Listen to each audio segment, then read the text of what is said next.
Hey guys, what's up? So today is going to be a book review, and I'm going to do it in that vlog style way that I have done a couple other book reviews, and you can tell by the title already, but I'm going to be... Are you kidding? One sec, my cat's climbing a window. Like I was saying, I'm going to be reviewing City of Ghosts by Victoria Schwab. I honestly just went into the bathroom and started it while I was on the toilet, but...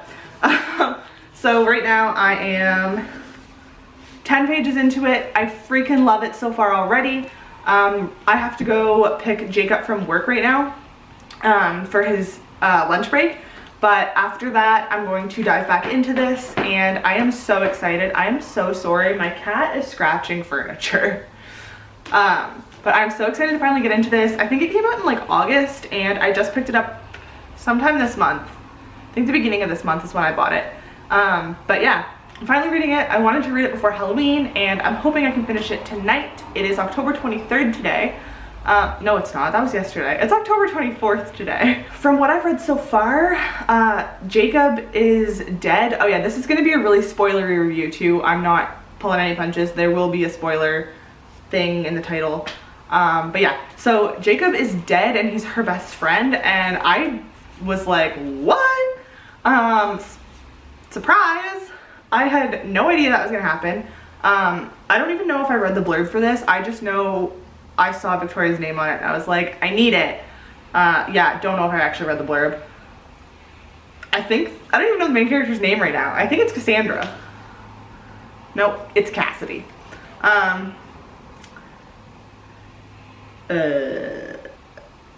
Yep.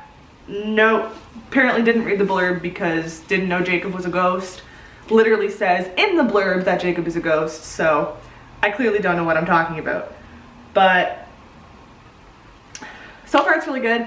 I like that they are following Cass's like instincts to go into the theater area of the school and like kind of figure out what's going on and why the tap tap tap is happening, to tell her that there's a ghost nearby.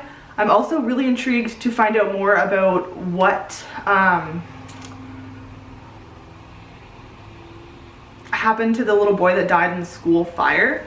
I know that it kind of explained it and everything, but I'm hoping that the ghost that she feels is that little boy.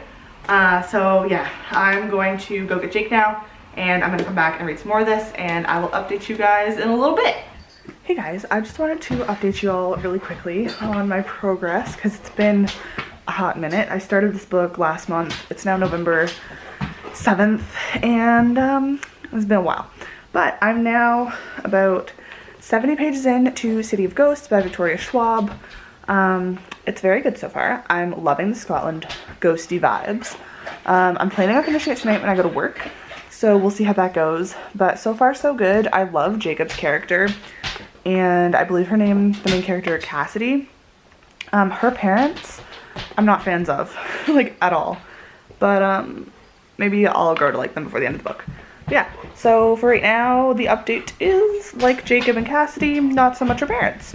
That's all I have to update on. Okay, so I just checked my place in the book, and I'm actually 80 pages into it, not 60. I just picked up where I'd left off the other day, and it had been when Cassidy gets pulled through the veil once they're in Scotland, and that's insane.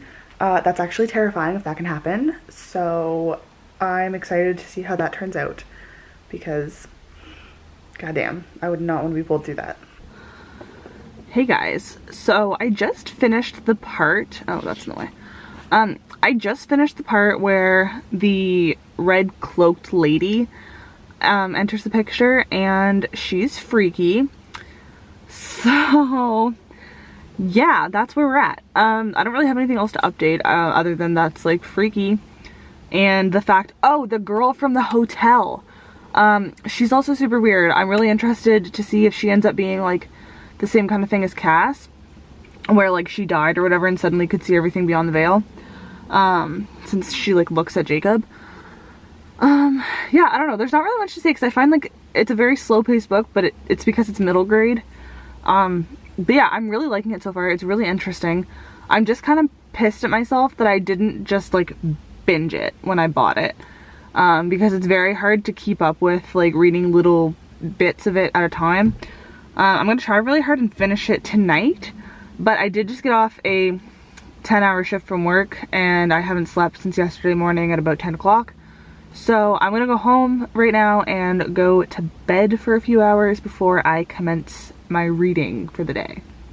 So I just got to the part where Cassidy is eating like Scottish food for the first time and I love it. So I'm watching a dog right now, if no one knows.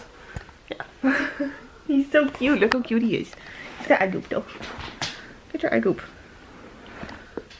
There we go. So what was I saying?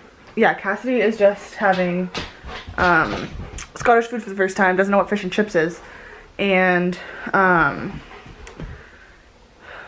really like the scene, and I'm like, I've wanted to go to Scotland for a really long time to try like their food and stuff, so I just think that like that added scene was really cute and done quite well, because I'd be super nervous to try stuff because like I'm very like, I like what I like and don't really try new things, but if I went to a different country I think I would definitely want to try different things. So I don't know, I just thought that was kind of funny and like totally something I would do. So this cat's in heat, so if you hear a cat, it's her. She's horny. Anyway, I'm 100 pages in now and I'm really liking it. The woman in red is creepy and I think she's gonna play like a bigger role in the story. So I honestly feel like by the end of it, Cassidy's gonna die. Like I don't know if that's right or like if I'm just, I don't know. This is my theory. So I think this woman in red is going to like call her through the veil again, and Jacob for some reason is not gonna be around to like help her like and pull her out of the veil. So I honestly think she's gonna die in Scotland and her ghost is gonna like haunt the Weathershire's manor. But that's just my thoughts right now. I still have like over 100 pages left of the book, so we'll see if that actually happens. But yeah, and I don't even know, I feel like this is not a standalone. I feel like it's definitely a series, or at least a duology, but I don't remember. I know I've seen it like talked about on Victoria Schwab's Twitter, but I don't remember what she said about it. So I'm just gonna go with, for right now, it's a standalone and I think Cassidy's gonna die. But I'm probably wrong. So we'll see what happens. Hey guys, so I just finished City of Ghosts and I want to talk about a few things. So I just finished and I gave it a 4 to 5 stars. It was very good for middle grade. I got confused at some parts though because it totally read like a YA, so I was just like, wait a minute, this doesn't make sense. Why does Cass not have a phone? And then I was like, oh yeah, it's a middle grade. Obviously she's not gonna have a phone. It read like it was for an older audience and that kind of confused me a little bit. But once I like clued in and realized like, oh yeah, this is a middle grade, I was a lot less confused. First thing I want to talk about is I loved all the Harry Potter references. Like, go Victoria, those were amazing. I was living for them. One thing that was like kind of missing from it though, that I wished we had seen, which I know obviously because it was in first person we couldn't see it, but it would be really cool if it was like included in like a special edition eventually once, you know, it's been out for a while. If we could see like what happened when what happened when Cass disappeared into the veil when they were in the like tombs of Mary King's clothes. I would have loved to see that scene from her parents' perspective. That would have been so terrifying from her parents' perspective. I think that would have been the coolest thing ever. I really hope that maybe she will do like a little short story or like a little like bonus scene or something in books to come where that particular thing is like present. Another thing I want more from, which she may touch on in like the later books, because I guess there's books 2 and 3 coming out for this series. I don't know if it's just a trilogy or if there's more, but it's definitely been confirmed on her Twitter and Instagram that there's books 2 and 3 coming out. And I think book 2 is set in Paris, so that should be exciting. I really want more, and I hope it's answered in the later books, but I want more of like what it means to be a ghost hunter and how they came to be ghost hunters, because like did they have to sell their soul to the devil while they were dead in order to come back to life and then like be a ghost hunter, or like how does that work? Because it wasn't touched on. The only thing we found out was Lara showed her how to use the mirrors to like help them cross over. So I would just like to see more about how Cass became a ghost hunter. Also loved how every ghost had their own loop.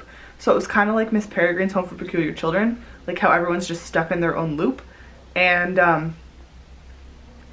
yeah, I just loved that, like, that snapshot that you see of them as the ghost in the veil is like, that veil is like their own version of the veil, like from when they died. I just thought that was super cool and like a really nice aspect of it, especially when her and Jacob were running away from like that mob of like angry ghost soldiers. That was terrifying. Okay, so my biggest thing about this book, and this is the last point that I want to make and like the last thing that I really want to say about it, the biggest thing was Jacob. I want to know everything about him. I want, like, I need to know his story. Like, I'm literally going crazy. I don't know, like, we don't know anything about him. We just know that he's Cassidy's best friend, but like, why is he her best friend? Why can he cross the veil? Why is he able to be in the physical world when all the other ghosts are stuck in the veil? Like, I really want to know. And he like started to mention stuff at the end of the book, and then they just like were like, nope, on to the next city. So I'm just very curious about Jacob. And that bit where Lara was telling Cassidy to be careful and she really needs to send Jacob like across because he's going to become dangerous and he's going to get stronger the longer he stays on like this side of the veil. I went back to when Mr. Weathershire drank the beer that guy bought him, like his ghost drank the beer. I was questioning how his ghost was able to drink the beer because he was a ghost. Like, Jacob can't move, like physically move things in the real world. So I didn't know how Mr. Weathershire drank a freaking beer. So I think because he's been there so long, he is stronger because Lara didn't send him on. So he can manipulate things in the physical world. And I think that's like what Jacob is going to end up being like. And anyways, I'm just like, I have some theories, but I feel like I should do a different video on random theories. Overall, I loved this book. Like I said, 4 to 5 stars. It was only a 4, honestly. If I had binge read the book, it probably would have been a 5 out of 5, but I read it over a very long period of time. And it's a 280 fucking page book. Like, I needed to binge it. But anyways, I did really like it. 4 to 5 stars. Highly recommend. I really wish I'd read this in October, but it is what it is. I'm super excited for the next book to come out. I don't know when it comes out, maybe next year. I'll have to creep on Victoria a little harder for that information. So that is all for this video. I hope you guys enjoyed watching. Thank you so much, and I will see you soon with a new one. Bye!